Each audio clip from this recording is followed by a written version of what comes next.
Ela derrotou mais de 100 homens, recusou todos os pretendentes e humilhou reinos inteiros, apenas existindo. Coutulun não queria flores, alianças ou vestidos. Ela queria o que ninguém ousava dar: respeito. Hoje, você vai conhecer a história da princesa que nasceu para ser lenda e morreu sendo sombra. Mas antes, se você ama histórias que a escola não teve coragem de contar, já se inscreve no canal, deixa o like e comenta aqui embaixo se você já ouviu falar de Coutulun antes. Agora apague as luzes, respire fundo e venha com a gente para as estepes geladas da Mongólia, onde uma mulher escolheu a guerra e deixou o mundo de joelhos. Ela morreu sem véu, sem filhos, sem coroação, mas não sem lenda. No último dia dizem que não gritou, não chorou, apenas fechou os olhos com o mesmo olhar que usava ao lançar uma flecha, firme, solene, impiedoso. A morte chegou como um velho conhecido, e ela não se curvou, apenas encarou. Seu nome era Coutulun, e não era uma princesa comum. Ela recusou o destino que todos esperavam, e isso foi o que a condenou ao esquecimento nos livros, mas à eternidade nos murmúrios do deserto. Enquanto outras moças bordavam lenços e esperavam pretendentes, ela afiava facas, e contava cavalos, e planejava estratégias de guerra. Não havia vestido branco, nem flores. O que havia era o rangido da sela, o cheiro de couro e o gosto de sangue seco nos lábios. Coutulun, a filha de Kaidu, neta espiritual de Gengis Khan, foi criada entre guerras. O colo que a embalou foi o da terra, e o silêncio que a ninou era cheio de açoites, galopes e promessas de vingança. Ela cresceu ouvindo histórias de grandes conquistas, mas não queria apenas escutar. Queria ser o próximo capítulo, não uma nota de rodapé. Não um rodapé de tenda esperando o marido bêbado chegar. Queria lutar. E lutar ela fez. Cada cicatriz era uma medalha não dada. Cada derrota, um pretendente a menos. Sim, pretendentes ela teve. Centenas. E todos derrubados. Coutulun criou um desafio que parecia uma piada. Quer casar comigo? Vença-me em combate. 100 tentaram. 100 falharam. 100 cavalos foram adicionados ao rebanho. Era como um Tinder mortal, versão mongol. Deslize para a esquerda e você termina com o nariz quebrado. As pessoas riam, depois temiam, depois rezavam, porque Coutulun não era só uma mulher fora do padrão. Era um terremoto com olhos de águia, o tipo de pessoa que o destino evita contrariar. Ela era o erro de cálculo do patriarcado, a linha fora da curva, a pergunta sem resposta. Mas por que uma princesa faria tudo isso? Por que trocar alianças por armaduras? Talvez porque já sabia que, no fim, o mundo não perdoa mulheres livres. Então ela decidiu não pedir permissão. Decidiu tomar respeito, tomar espaço, tomar as rédeas da própria lenda. E lenda ela virou. Não pelas coroas que rejeitou, mas pelas que esmagou sob as patas dos seus cavalos. Coutulun foi o eco de Gengis em versão feminina, só que com mais sarcasmo e menos barba. Quando os inimigos escutavam seu nome, paravam de respirar por um segundo. Quando ela passava, até os ventos mudavam de direção. Mas lendas não duram para sempre. O mundo, cansado de não domesticá-la, tentou apagá-la. E quase conseguiu. Seus feitos foram esquecidos. Sua voz, silenciada. Mas o deserto lembra. A poeira ainda guarda seu nome. E quando a noite cai sobre as estepes, alguém sempre sussurra. Ela nunca quis um marido. Só queria um arco. E se você continuar ouvindo, pode ser que ela venha esta noite. Não em forma de sonho, mas de advertência.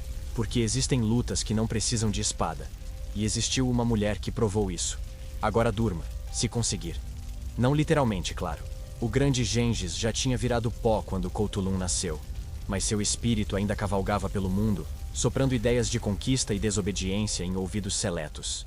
E ninguém foi mais influenciado por isso do que o pai dela, Kaidu, neto direto do velho Khan, herdeiro de um império quebrado e um orgulho intacto. Kaidu era o tipo de homem que parava um exército com uma sobrancelha arqueada. Mas quando Coutulun nasceu, ele não suspirou por um casamento lucrativo ou alianças com clãs poderosos. Ele viu outra coisa. Viu um par de olhos que não piscavam diante do perigo. E pensou: essa menina vai dar trabalho, do bom. Na Mongólia do século XIII, nascer mulher era sentença. Sentença de invisibilidade, de casamento arranjado, de calar enquanto os homens gritavam.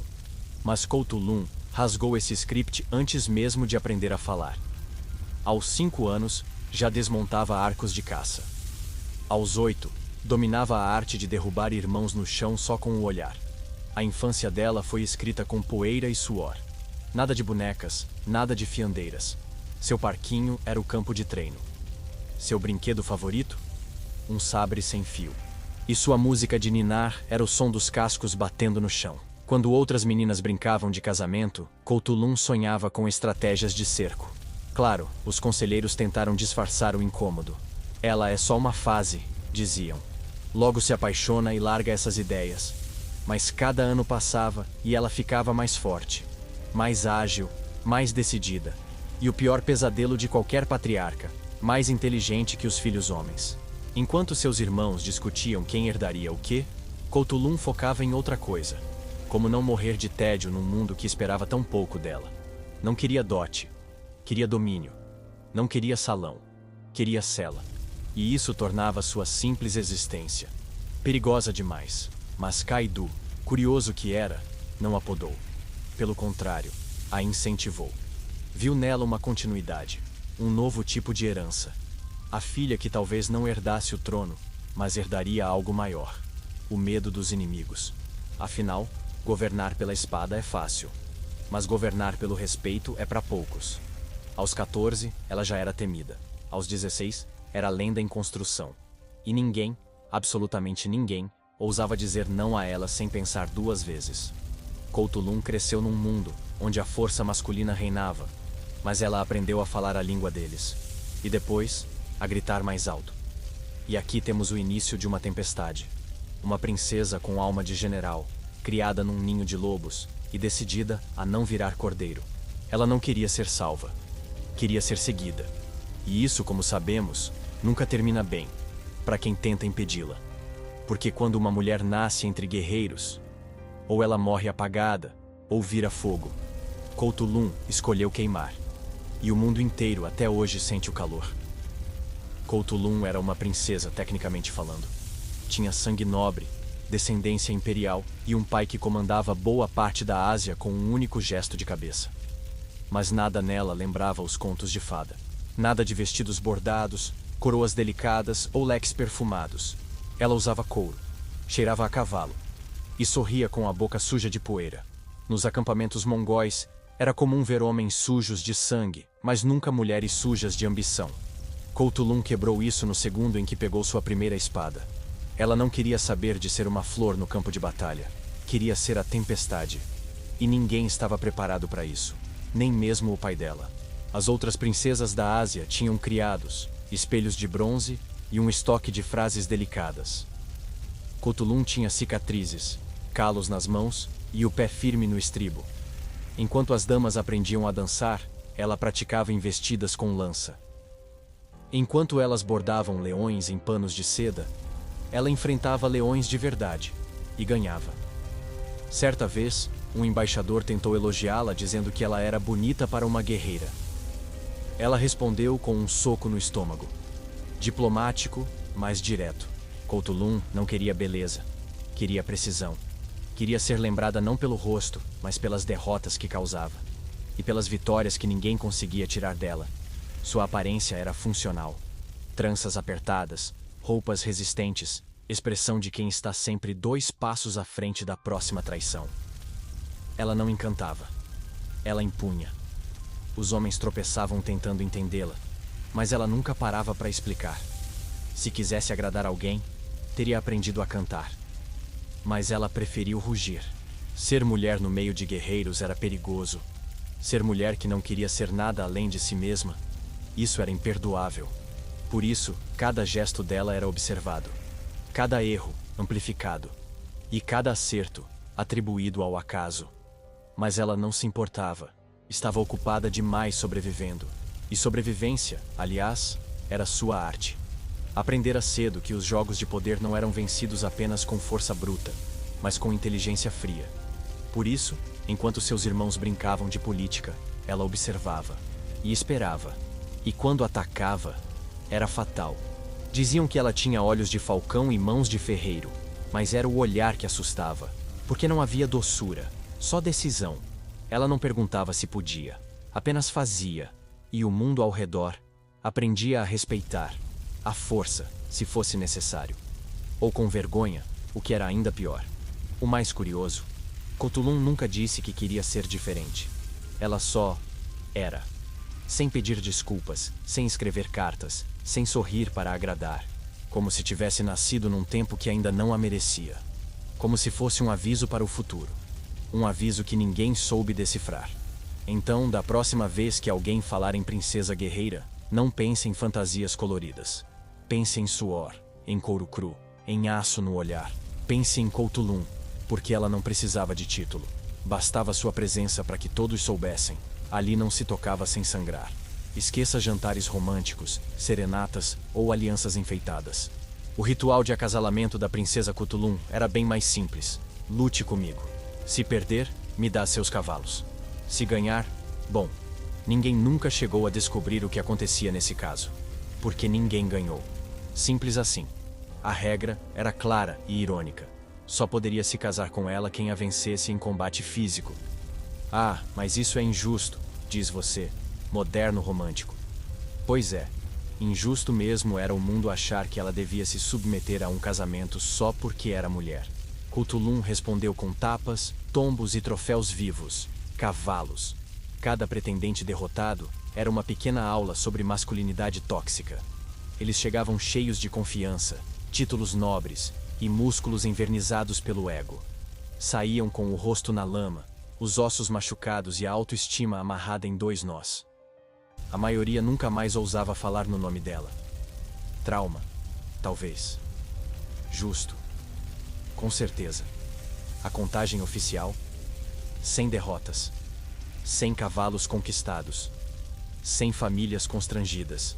Cthulhu criou sem querer o maior programa de redistribuição de cavalos da história mongol. O rebanho dela crescia a cada não em forma de queda. Era como um jogo de apostas em que ela sempre ganhava, mesmo quando nem queria jogar. O que começou como provocação virou tradição, virou terror, virou lenda. Os pais tentavam convencer os filhos: ela é só uma mulher, vá lá. E voltavam a enterrar vergonha no campo de luta. Um deles até fingiu desmaio. Outro alegou ter machucado o tornozelo. Cthulhu apenas bocejava. Estava ficando entediante. O que ela queria de verdade, ninguém sabe. Talvez um desafio real. Talvez provar que o amor não vale o preço da própria liberdade. Talvez só rir da cara dos generais. Mas no fundo, cada duelo era mais que um jogo. Era um lembrete. Ela pertencia a si mesma, e só a si. Houve um tempo em que Kaidu, o pai, achou aquilo divertido. Depois, político. Depois, perigoso. Afinal, nenhum dos pretendentes humilhados aceitava a derrota de bom grado. E os sussurros começaram. Ela é uma bruxa. Ela enfeitiça os homens. Ela tem pacto com os espíritos. Ou seja, ela era boa demais para ser só boa. O mais irônico, a reputação dela afastava até os poucos que poderiam tê-la amado de verdade. Porque quem tem medo de perder não ousa se aproximar. E assim Cthulhu, com sua própria exigência, construiu um castelo sem portas. Cercado não por muralhas, mas por orgulho. E cavalos. Muitos cavalos. No fim, ela não colecionava pretendentes. Colecionava avisos. Cada cavalo era um lembrete de que amor sem respeito é só adestramento emocional. E que ela, definitivamente, não foi feita para ser domesticada. Nem por amor, nem por alianças, nem por ninguém. Então sim, ela era uma princesa. Mas também era o pesadelo de qualquer pretendente inseguro. E a prova viva de que liberdade, quando vem da alma, assusta muito mais que uma espada. Ele chegou montado num cavalo branco, coberto por armadura reluzente, escoltado por dezenas de soldados e um ego inflado que mal passava pela tenda de entrada. Tinha nome, títulos, promessas e uma rosa seca dentro do bolso. Romântico, dramático, iludido. Mal sabia ele que o que ia secar mesmo era a dignidade. E rápido. Cthulhu observou o rapaz como quem avalia um garanhão para a guerra. Bonito? Talvez. Valente? Em teoria. Preparado? Nem de longe. Ela não sorriu, não acenou, não fingiu timidez.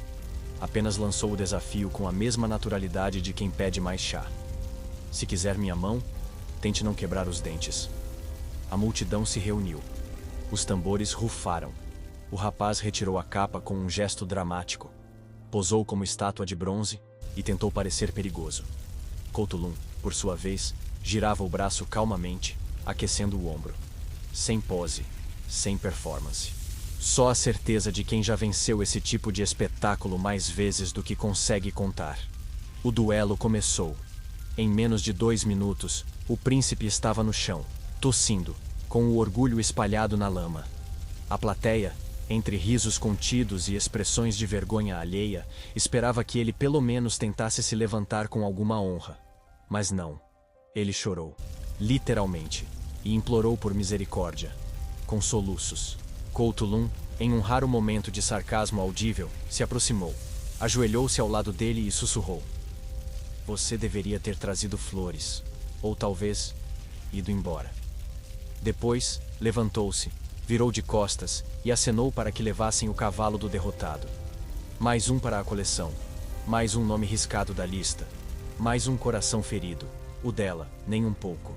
A notícia se espalhou como flecha em vento seco. A princesa fez um príncipe chorar.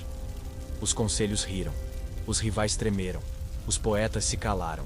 E o próprio Kaido, mesmo contrariado, não conseguiu esconder um leve sorriso. Talvez ela fosse mesmo a filha que o império precisava, ou a ruína que ninguém conseguia conter. O príncipe, claro, sumiu. Nunca mais foi visto em duelos, em festas ou em listas de pretendentes.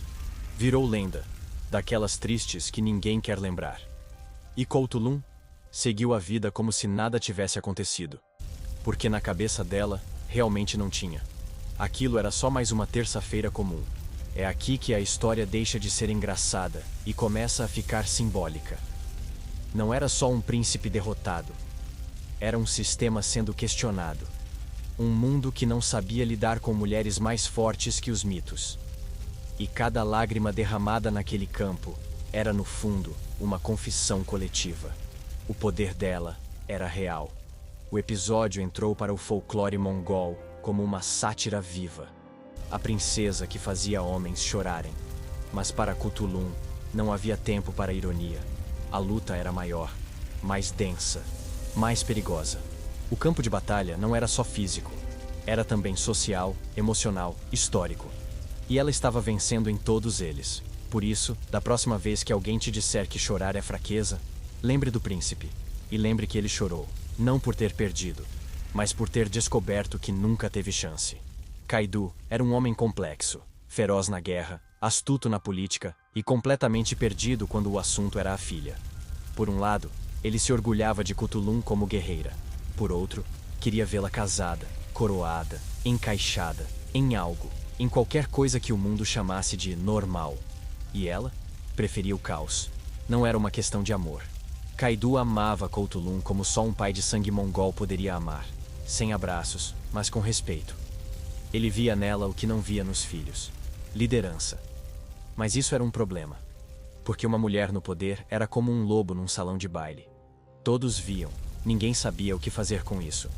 Nas reuniões do clã, Kaido falava em sucessão. Os generais cochichavam, os irmãos bufavam, e Couto-Lum cruzava os braços.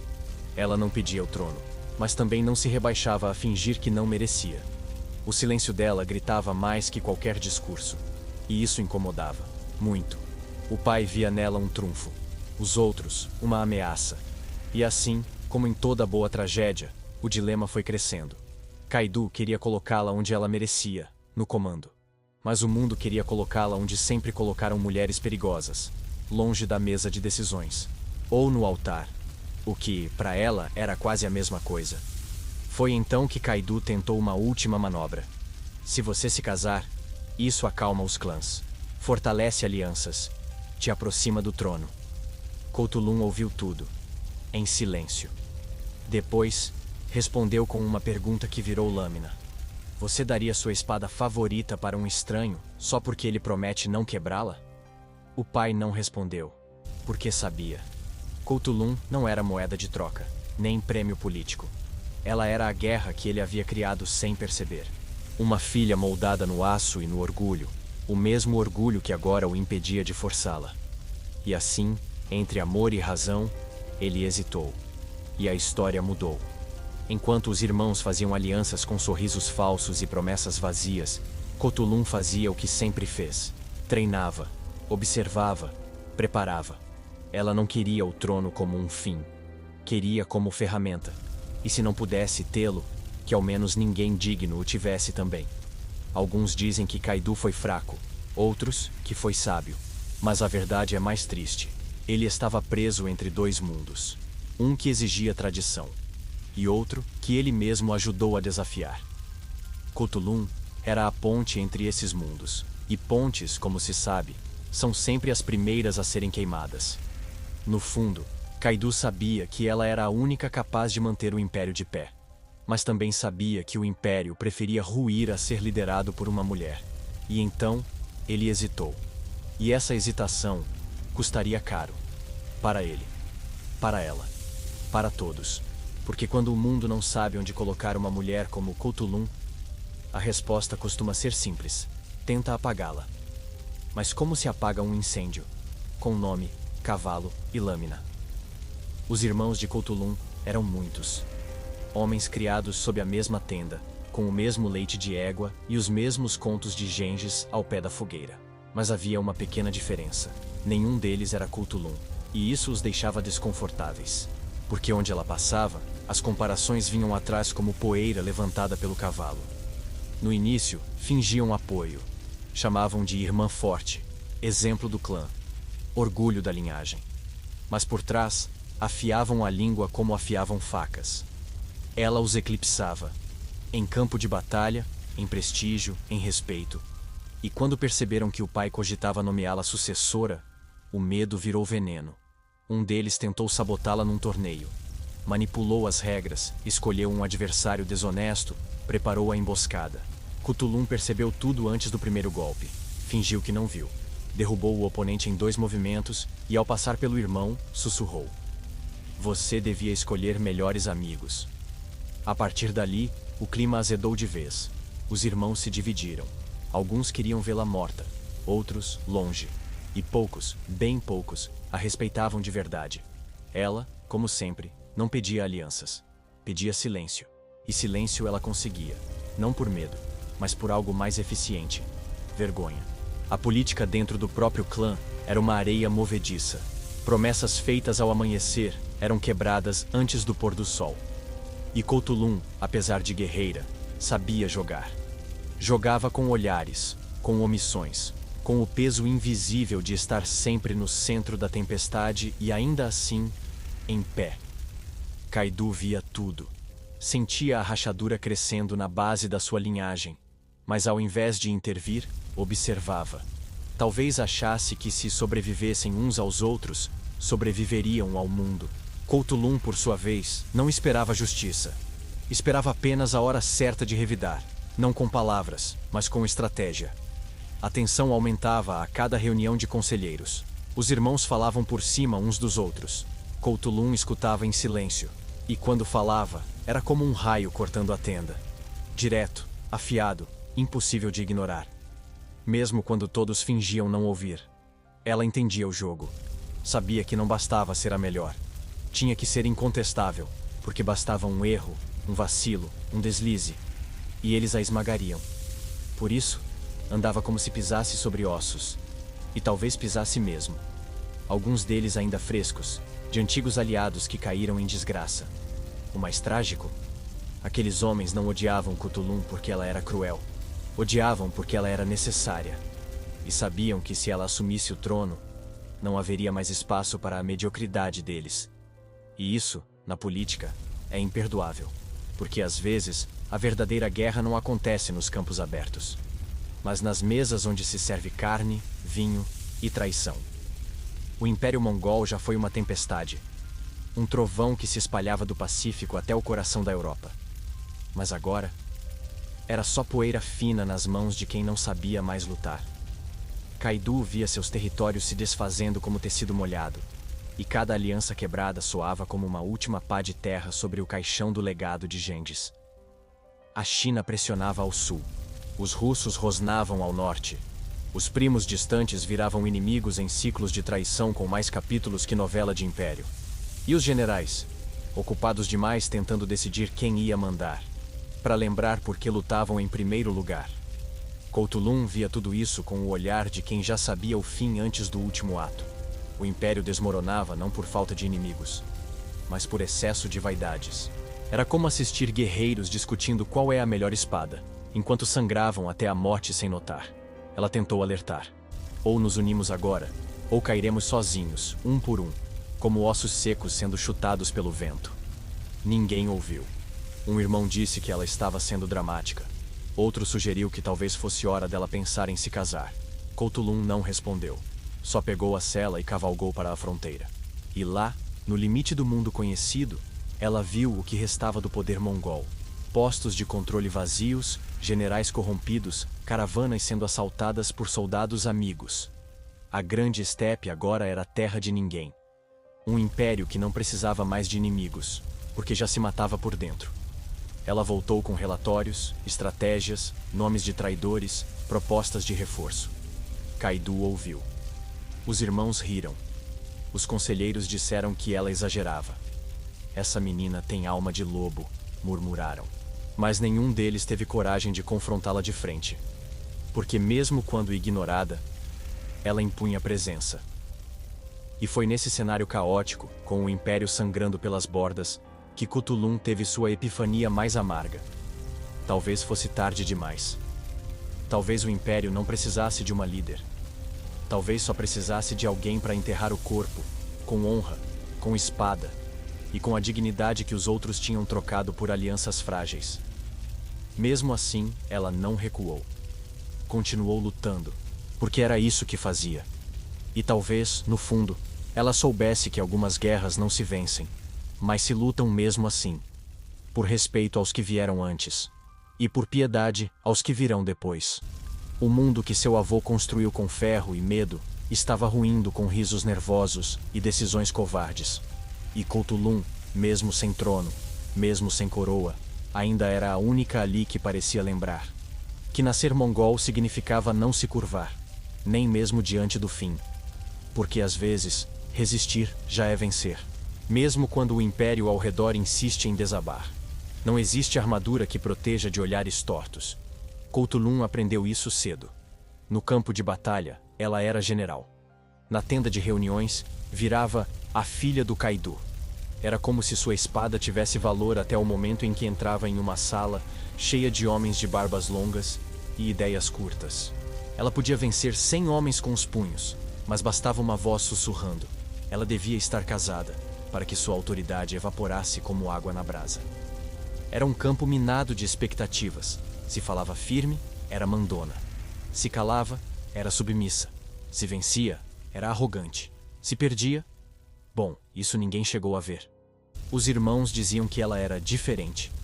As mulheres do clã a olhavam como um cometa. Bonito de longe, perigoso de perto. E os generais estrangeiros? Alguns queriam derrotá-la. Outros, conquistá-la. Todos falhavam. Porque Couto-Lum não foi feita para caber. Foi feita para cortar. Mas mesmo assim, o mundo continuava cobrando. Por que não se casa? Perguntavam. Por que não suaviza o tom? Imploravam. Como se a doçura fosse uma obrigação anatômica. Como se todo útero viesse com manual de delicadeza embutido. Como se força, em mulher, fosse sempre um erro de programação. Certa vez, em um conselho, ela propôs uma estratégia brilhante contra um clã rival. Silêncio. 30 segundos depois, um irmão repetiu a mesma coisa com outras palavras. Aplausos. Couto-Lum apenas mordeu o lábio e pensou: um dia eles ainda vão me citar em poemas, mesmo sem saber que fui eu que escrevi. Ela não queria ser símbolo, nem exceção. Queria poder existir sem ter que justificar cada gesto. Mas o mundo antigo não dava esse luxo às mulheres como ela. Então, já que não podia mudar o sistema, decidiu desafiar todas as suas engrenagens. Com elegância? Não. Com impacto. No campo, ela era imparável. Mas no palácio, era invisível. E esse contraste a corroía, porque lutar contra inimigos visíveis é fácil.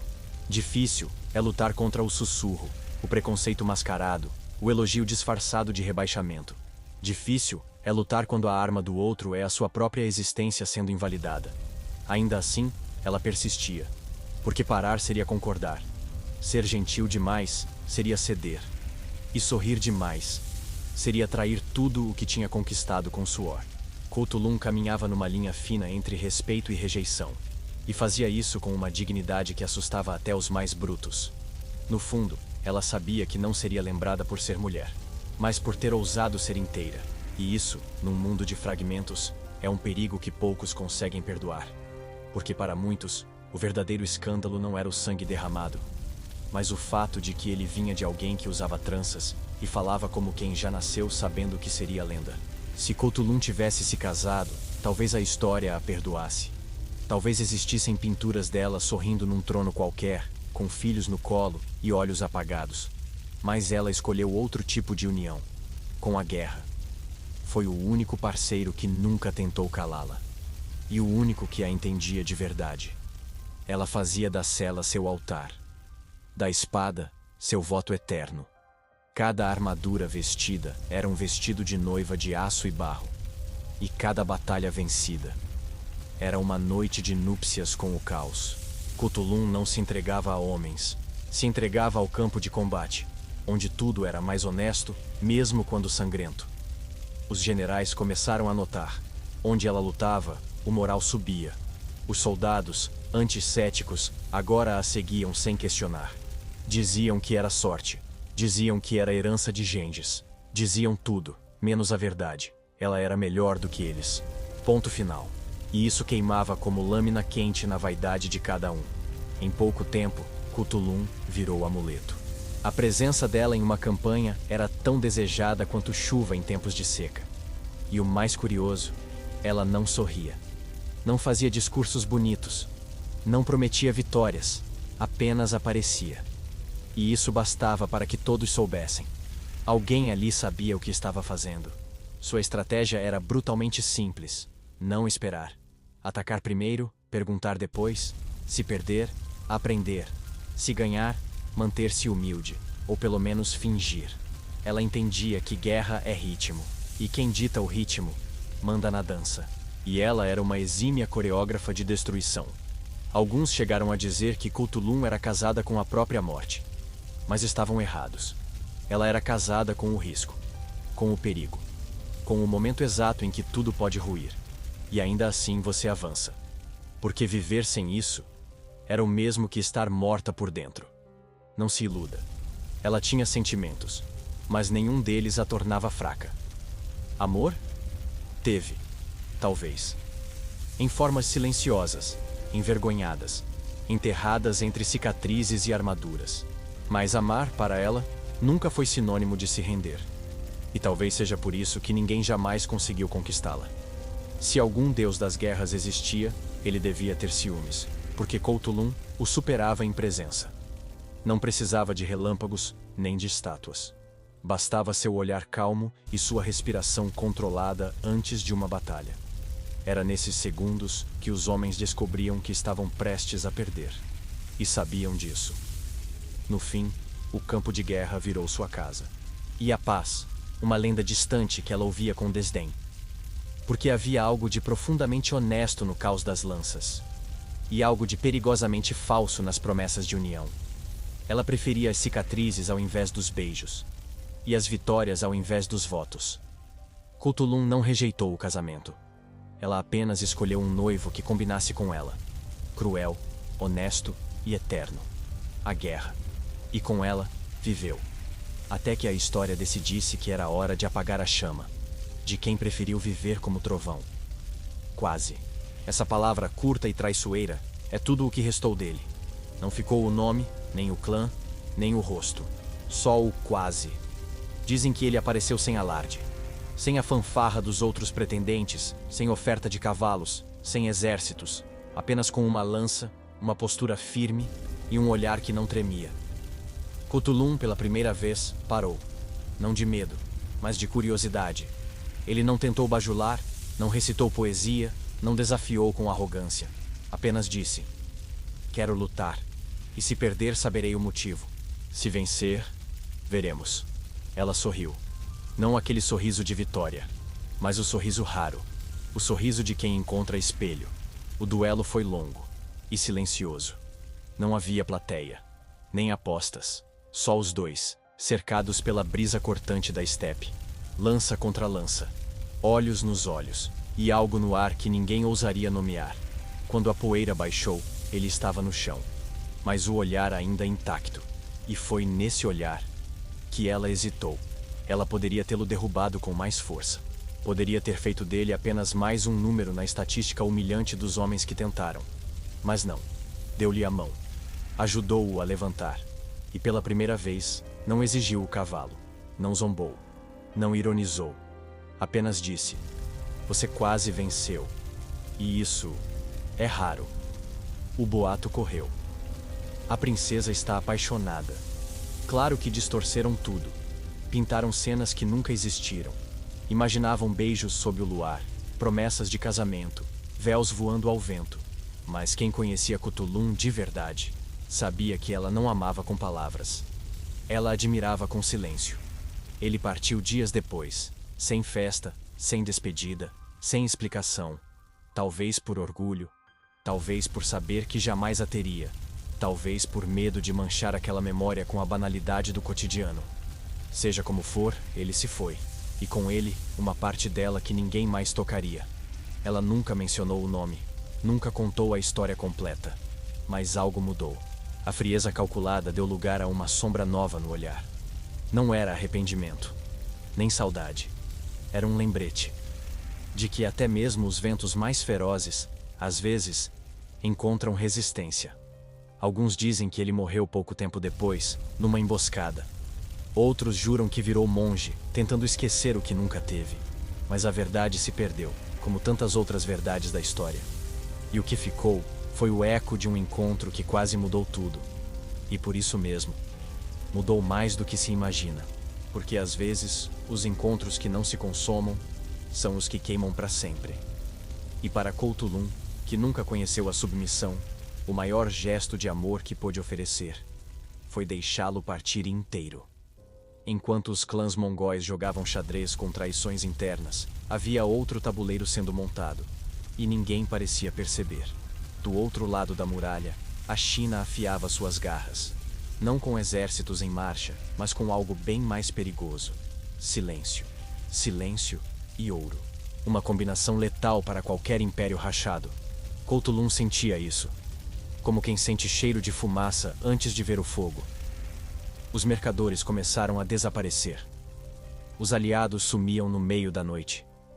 E os prisioneiros capturados. Falavam demais ou não falavam nada. Um deles, antes de morrer envenenado, sussurrou: eles estão em toda parte, e já começaram. Era um novo tipo de guerra, invisível, covarde, e por isso mesmo, eficaz. Os chineses não precisavam vencer batalhas. Bastava assistir os mongóis se destruírem sozinhos, enquanto semeavam rumores e compravam corações fracos com sacos de prata. Os inimigos estavam nos salões, nas cozinhas, nas sombras. Cthulhu passou a dormir armada. Literalmente. Uma adaga sob o travesseiro, um machado ao lado da cama e olhos que nunca descansavam de verdade. Ela sabia que o perigo não vinha mais só das espadas, mas dos sorrisos e dos venenos e das palavras suaves ditas por trás de cortinas de seda. Em uma noite especialmente fria, 2 guardas do acampamento sumiram.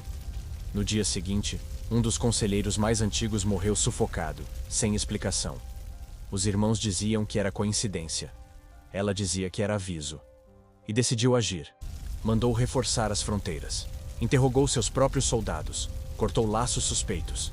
Mas os espiões eram como fumaça em templo fechado. Invisíveis, sufocantes e sempre escapando pelos cantos. O que mais incomodava Cthulhu não era a presença deles, era o fato de que ninguém mais parecia se importar. Estavam ocupados demais disputando glórias antigas, enquanto o presente apodrecia por dentro. Ela começou a escrever tudo: mapas, movimentações, suspeitas. Criou sua própria rede de informação. Usava mensageiros disfarçados, empregadas silenciosas, pastores que ouviam mais do que falavam. Era uma princesa guerreira, virando chefe de inteligência. E talvez, por isso mesmo, tenha assinado sua sentença. Porque quanto mais ela sabia, mais perigosa se tornava. E quanto mais falava, mais isolada ficava. A verdade é uma lâmina afiada. Brilha bonito, mas corta quem a carrega. E Cthulhu já estava coberta de cicatrizes demais para fingir que não doía. Mas ela não recuou. Não pedia ajuda. Não confiava mais em ninguém. E isso era, ao mesmo tempo, sua força e sua ruína. Ela era uma fortaleza sem portões. E fortalezas assim, ou resistem até o fim, ou implodem por dentro. Enquanto todos cochilavam sob o peso de um império falido, Cthulhu vigiava o escuro. Porque às vezes, a verdadeira guerra não é contra inimigos estrangeiros, mas contra os que comem do mesmo prato e ainda assim afiam a faca por baixo da mesa. Nos tempos de glória, bastava sussurrar Cthulhu, e os soldados se endireitavam, como se o próprio vento da estepe tivesse ouvido. Mas com o tempo, o respeito virou superstição, a força virou medo, e o nome dela passou a circular em cochichos, como quem fala de tempestade prestes a chegar. Não diga o nome dela antes de uma batalha, alertavam alguns guerreiros. Atrai a derrota. Outros juravam que os ventos mudavam de direção sempre que ela aparecia, como se até os deuses quisessem evitar o confronto. E quem ousava enfrentá-la, raramente voltava para contar. A princesa virou presságio, um símbolo vivo de que algo estava profundamente errado com a ordem natural das coisas. Porque uma mulher que comandava, vencia e não pedia desculpas por isso. Só podia ser um mau sinal, uma anomalia, um presságio, uma bruxa, uma maldição. Claro que ela sabia disso, e usava a fama a seu favor. Bastava chegar num acampamento inimigo e soltar um boato. Cthulhu está vindo. Metade desertava, a outra rezava. Nenhum exército resiste por muito tempo quando os próprios soldados preferem o fantasma da vergonha, a dor de ser derrotado por uma mulher. Um dia, um general rival mandou uma carta pedindo trégua, não por medo de guerra, mas por medo dela. A carta dizia: "Não é justo nos fazer lutar contra os próprios mitos."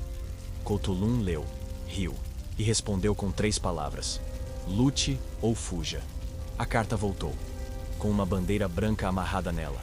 Até seus aliados começaram a desconfiar. "Ninguém pode ser tão boa assim", diziam. "Ela deve ter algum pacto sombrio." Mas era mais simples que isso. Ela só era competente. E competência, quando não é esperada, se transforma em milagre ou maldição, dependendo do lado em que você está. Kaidu tentava conter os boatos. "É só minha filha. Apenas minha filha." Mas até ele sentia. O império já não pertencia aos homens comuns. Pertencia aos símbolos. E Cthulhu, gostassem ou não, havia se tornado um símbolo que caminhava armado, que não sorria à toa, que não se curvava nem diante dos próprios deuses. A maior ironia? Ela nunca buscou isso. Nunca quis ser lenda. Só queria espaço. Um lugar onde pudesse existir sem precisar pedir licença. Mas o mundo não sabe lidar com mulheres assim. Então, ao invés de honrá-las, prefere temê-las. E batiza esse medo de maldição. No final, seu nome ainda ecoava nas noites frias da estepe. Mas não como canção, como aviso, como ameaça, como última palavra que se diz antes do silêncio final. E isso era exatamente o que ela queria. Porque enquanto muitos lutam para serem lembrados, Cthulhu lutava para ser temida. E conseguiu os dois. A tenda era ampla, mas o ar, pesado. O couro das paredes tremia ao sabor do vento cortante. Lá dentro, os líderes estavam reunidos. Velhos generais de barba grossa, irmãos de peito estufado, conselheiros de olhos fugidios. E no centro, Cthulhu, em pé, silenciosa, como se o próprio tempo estivesse aguardando o que ela diria. Kaidu tossia cada vez mais, o rosto seco, os olhos afundados. Ele sabia. O fim se aproximava, e com ele, a pergunta inevitável: quem o substituiria? Os irmãos tentavam disfarçar a fome no olhar, e Cthulhu só observava, como quem já conhece o roteiro, mas decide assistir até o fim mesmo assim. Quem deve liderar após mim? Perguntou Kaido, com a voz arranhada pela febre e pelo orgulho. Silêncio. Ninguém ousou falar primeiro. Até que um general se levantou, olhou para Cthulhu e desviou os olhos. Alguém com força, com visão. Palavras vazias, cuspidas com cuidado para não provocar. Cthulhu respirou fundo. E então, falou. Não gritou. Não se exaltou. Apenas falou. Cada palavra como flecha certeira no meio da testa da hipocrisia. A força que vocês querem está aqui, mas estão ocupados demais fingindo que não veem. E então, o golpe final. O que importa quem comanda, se todos têm medo de lutar. A tenda ficou em silêncio. Daquele tipo que não é reverência, é vergonha. Cada homem ali sabia que ela estava certa, mas também sabiam que admitir isso significava destruir a fundação de tudo que sustentava seus egos frágeis. Então, como todo bom covarde faz diante da verdade, desviaram o olhar. Kaido, velho demais para mentir e lúcido o suficiente para entender, fechou os olhos. Não disse o nome dela. Não a apontou como sucessora, mas também não negou. E naquele silêncio, entregou a maior herança que poderia oferecer. O peso da escolha que ninguém teve coragem de fazer. Cthulhu saiu da tenda como entrou, sozinha, mas com a consciência limpa. Ela havia falado, havia lutado, havia provado. Se ainda assim não fosse suficiente, então que ardessem todos juntos nas chamas da própria cegueira. Ela tinha batalhas mais dignas para travar do que convencer homens de cabeça baixa. Aquela foi a última vez que todos estiveram juntos sob o mesmo teto. Logo Kaido partiria, e com ele, a última ponte entre a liderança e o senso. Os irmãos começariam a disputa. E Cthulhu voltaria para onde sempre pertenceu, ao campo, ao galope, ao aço, ao lugar onde as mentiras não duram mais que um segundo. Foi nesse momento que ela deixou de esperar. Pela coroa, pela aprovação, pelo lugar que nunca viriam oferecer. E passou a aceitar aquilo que sempre foi, desde o início. Uma força solitária, uma verdade inconveniente, uma mulher que não pede lugar, porque constrói o próprio. E o mais irônico, eles sabiam, todos sabiam, e é exatamente por isso que nunca conseguiram esquecê-la. Kaido morreu em silêncio. Não houve última proclamação, nem nomeação oficial. Só um corpo velho, rígido, coberto por peles e velhos arrependimentos. O grande líder da estirpe de Genghis se foi sem deixar trono definido. E com ele, a última esperança de que Cthulhu fosse reconhecida como merecia. O conselho se reuniu às pressas. Os irmãos agiam como se tivessem esperado a vida inteira por aquele momento. E tinham. Sorrisos falsos, alianças improvisadas, promessas podres feitas entre goles de leite fermentado e punhais escondidos nas mangas. O nome dela? Nenhum ousou pronunciar. Cthulhu não apareceu na reunião. Estava longe. Talvez por escolha. Talvez por saber que era inútil. Ela podia vencer 1000 homens num campo aberto, mas contra a covardia de uma sala cheia de conveniências, nem sua lança teria chance. E ela não gastava energia com jogos de cartas marcadas. Um dos irmãos foi escolhido. Um nome sem alma.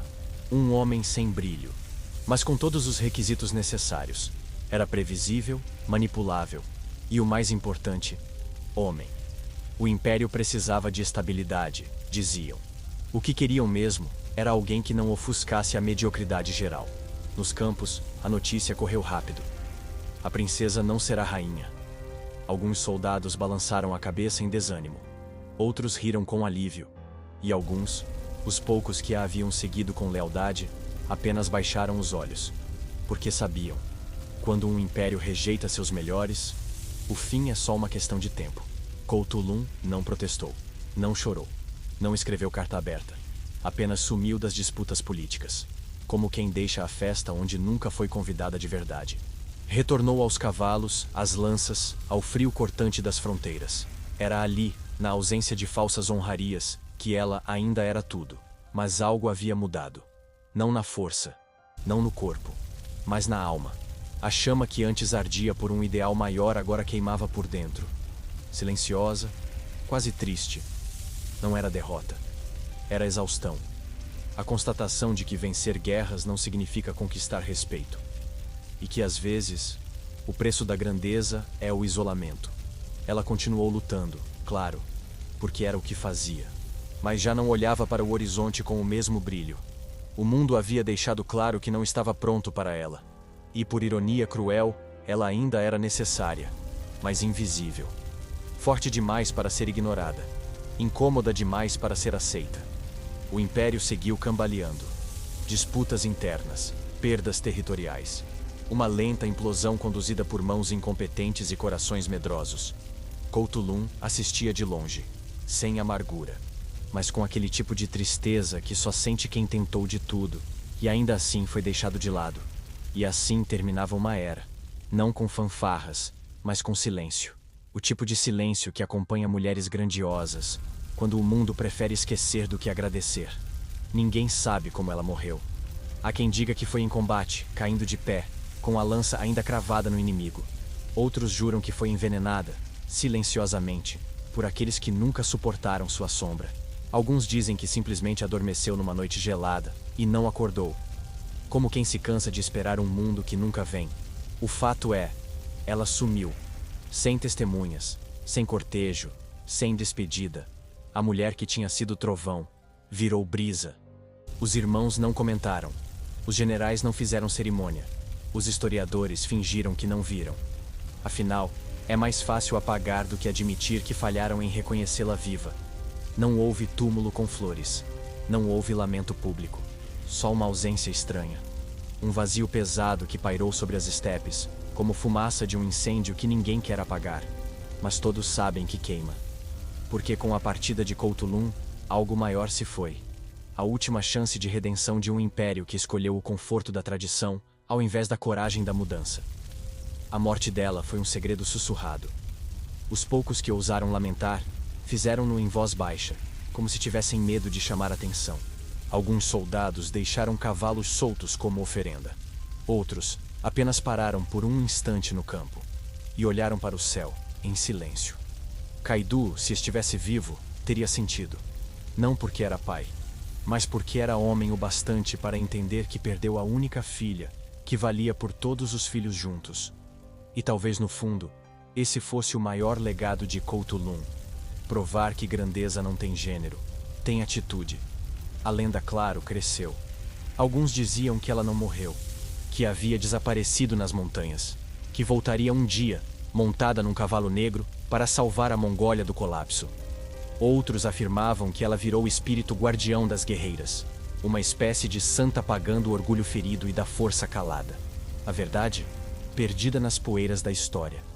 Como tantas outras mulheres que fizeram mais do que deviam, viveram menos do que podiam e foram lembradas por menos do que mereciam. Couto-Lum virou eco. Um nome sem rosto. Uma ausência que ainda incomoda os manuais escolares.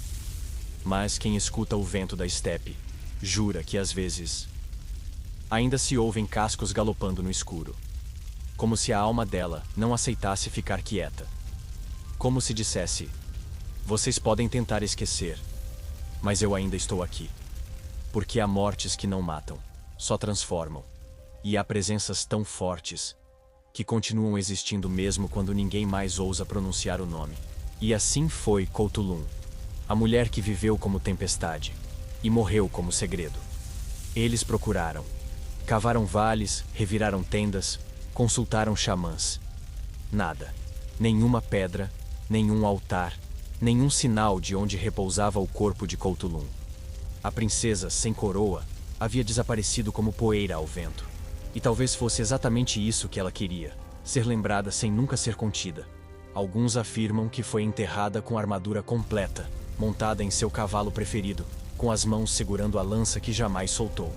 Outros dizem que foi cremada em segredo, em um ritual silencioso, longe dos olhos daqueles que a negaram em vida. Uma morte sem espetáculo. Uma despedida sem aplausos. Há quem jure que ela está enterrada ao lado de Kaidu, num vale escondido por neblina e maldições.